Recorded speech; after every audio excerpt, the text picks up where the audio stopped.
Halo teman-teman kreatif sekalian, selamat datang di Raffi oleh Kreatif. Hari ini kita masuk ke bab yang mungkin akan menjadi sebuah poin dalam pembahasan sepi kita kali ini, yaitu berdamai dengan sepi. Tapi sebelum lanjut kepada inti pembahasannya, gue harap teman-teman bisa klik subscribe, like, share, dan komennya teman-teman. Karena siapa tahu ini akan menjadi pelajaran yang berarti untuk kita dalam menjalani hidup di era gempuran sepi.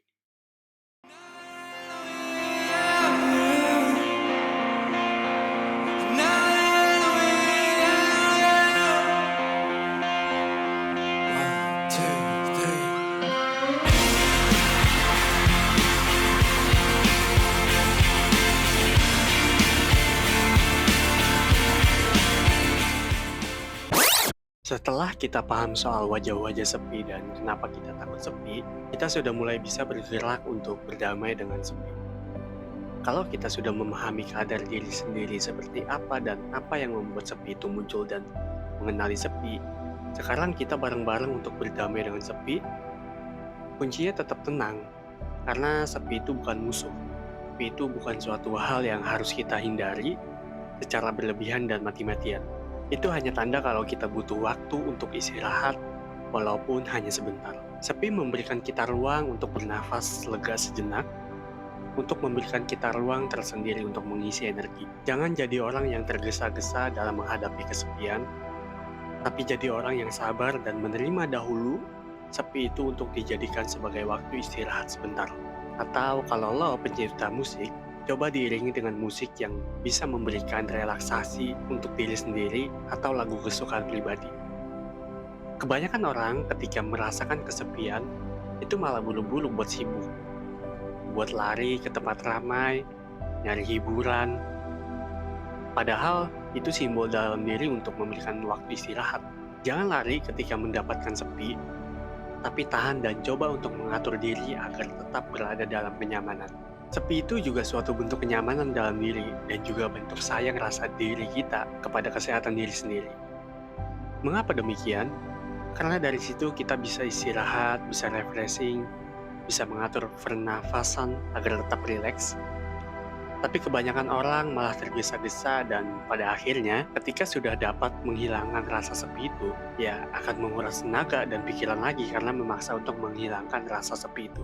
Jangan lari dari sepi, karena dia itu seperti saraf yang akan terus menempel pada diri lo, dan ketika saraf itu diganggu dan diacak, maka akan ada akibat tersendiri untuk diri sendiri. Coba cara lain ketika mendapatkan kesepian. Ketika kita ditempel rasa sepi, coba untuk mulai menahan sejenak. Coba untuk menahan beberapa menit untuk istirahat dan mengatur pernafasan. Karena enggak segala hal yang mengganjal dalam diri itu harus dihindari kan. Berdamai dengan sepi itu banyak caranya dan gak susah untuk menghilangkannya. Coba untuk sesekali duduk dengan rasa sepi itu, jangan buru-buru diusir dan pahami keinginan sepi dalam diri kita itu maunya apa. Misal kita habis nongkrong berjam-jam, pas balik kita merasa kosong dan di pikiran kita untuk mulai cari kesibukan lagi. Padahal itu tanda kita lagi ditemani sepi dan kita butuh istirahat gitu. Karena otak dan telinga itu baru mulai beradaptasi lagi dari kebisingan pas nongkrong ke dalam rumah yang kebanyakan memang hawanya sepi gitu. Karena tentu berbeda antara lingkungan sepi, lingkungan rumah, dan lingkungan ramai, yaitu lingkungan sosial. Dari situ lo manfaatkan sepi itu sebagai bentuk istirahat dan isi energi untuk aktivitas selanjutnya. Ketika lo merasa sepi itu, lo bisa ngobrol sendiri tanpa adanya orang lain. Mungkin beberapa orang akan menganggap ini hal yang gila, padahal ini suatu bentuk kesadaran dalam diri dan juga bisa dijadikan sebagai pelatihan otak dan gaya bicara. Biasakan apa yang ada di isi kepala dan mulai beradaptasi serta berpikir solusi apa yang bisa digunakan. Rasain sendiri ketika kita merasakan kesepian untuk ngobrol dengan diri sendiri. Selain itu jangan lakukan aktivitas yang menguras energi karena akan ada rasa kepuasan tersendiri untuk diri sendiri. Mencoba berdamai dengan sesuatu yang jahat itu nggak ada salahnya juga, tapi juga harus dibarengi dengan pemahaman soal diri sendiri.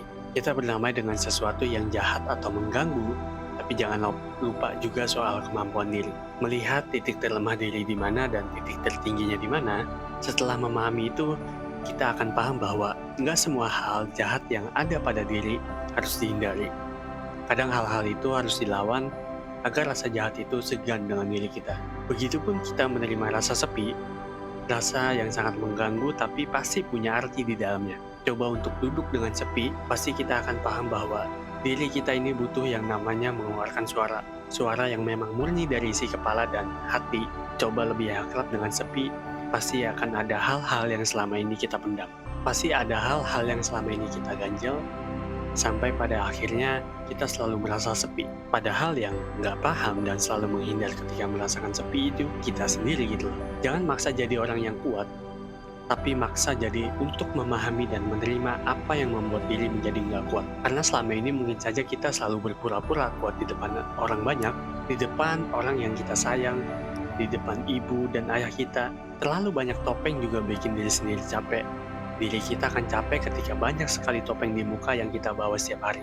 Berlapis-lapis dan berbeda-beda setiap ketemu orang, dari satu orang ke orang lainnya. Dengan kita duduk bareng sepi, pasti kita lebih memahami akan kapasitas diri. Kita lebih paham titik terendah kita dan titik tertinggi dari diri kita itu sebagaimana gitu loh.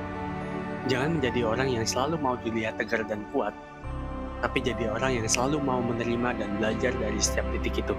Maksudnya adalah bagaimana cara kita bertahan dari sisi green flag-nya kita dan bagaimana cara kita keluar dari sisi red flag-nya kita. Ketika kita sudah paham dan mengerti harus bertindak apa, maka kita mulai mencari titik stabil dalam diri kita. Sehingga itu yang dapat dijadikan sebagai bekal ke depannya. Tapi rasa-rasanya manusia dalam titik stabil itu jarang sekali gitu loh. Karena pada dasarnya manusia itu bersifat seperti pasar, bisa naik dan bisa turun, jarang banget stabil. Itulah fungsi kita untuk duduk bareng berdamai dengan sepi, agar kita juga paham tentang kapasitas diri. Perlu diingat, pelawak itu nggak sepenuhnya melawak, tapi itu cara kerja mereka untuk bertahan hidup dengan keluar dari zona yang bisa dikatakan dapat mengancam mental. Kita itu boleh rapuh, kita itu boleh runtuh, kita itu boleh jatuh, dan kita boleh tangguh. Cari tempat terbaik untuk hal-hal itu meledak, cari tempat yang nyaman untuk meledakkan sesuatu yang selama ini kita simpan. Nggak selalunya apa yang disimpan itu harus tetap disimpan, karena mungkin suatu saat malah membahayakan diri sendiri. Dari titik terendahnya kita sampai titik tertinggi. Dari situ kita mulai belajar bagaimana cara keluar dan bertahannya. Tapi perlu diingat, manusia tidak luput dari kesalahan, tapi kita bisa meminimalisirkan dari kita pahami diri sendiri tentang green flag dan red flag-nya diri sendiri. Sepi itu bisa menjadi ruang dalam hidup. Gak ada yang mengganggu selain pikiran sendiri. Tapi dari situ kita bisa mulai PDKT dengan sepi, mulai mengenali diri sendiri di tengah ributnya sosial. Dari titik ini, kita bisa jauhi jaringan internet, jauhi sosial media, jauhi segala hal yang berbarengan dengan hidup sosialnya manusia itu sendiri. Kita mulai ditemani dengan sepi dan kita sampai pada titik di mana kita akan paham kualitas diri sendiri itu seperti apa. Karena pada poinnya adalah manusia itu jarang sekali untuk paham akan kualitas diri sendiri, dan manusia itu sangat jarang sekali paham tentang sisi baik dan buruknya mereka. Itu yang menjadikan manusia itu serba salah. Karena kita terlalu memikirkan apa yang ada di orang lain dibandingkan yang ada di diri sendiri. Padahal yang harus kita ketahui adalah kita harus memahami diri sendiri dulu. Sisi green flag-nya kita di mana, sisi red flag-nya kita di mana. Dan itu yang harus kita pahami sebelum kita memahami, wah orang ini ternyata begini kelakuannya, wah orang ini ternyata begitu. Itu nggak ada kepentingannya untuk kita. Yang sangat berkepentingan untuk diri sendiri adalah tentu kita sendiri, bagaimana cara kita memposisikan diri sendiri dari sisi green flag dan red flag-nya. Mungkin pembahasan berdamai dengan sepi cukup sampai di sini, tapi kita akan ada part 2-nya untuk episode ini, karena cukup panjang juga untuk membahas berdamai dengan sepi. Untuk itu, teman-teman jangan lupa untuk subscribe, like, dan share, bahkan komennya. Siapa tahu kalian butuh ini dan siapa tahu kalian butuh untuk part 2-nya. Terima kasih teman-teman semua yang udah tonton sampai titik ini. Jangan lupa, salam Raviole.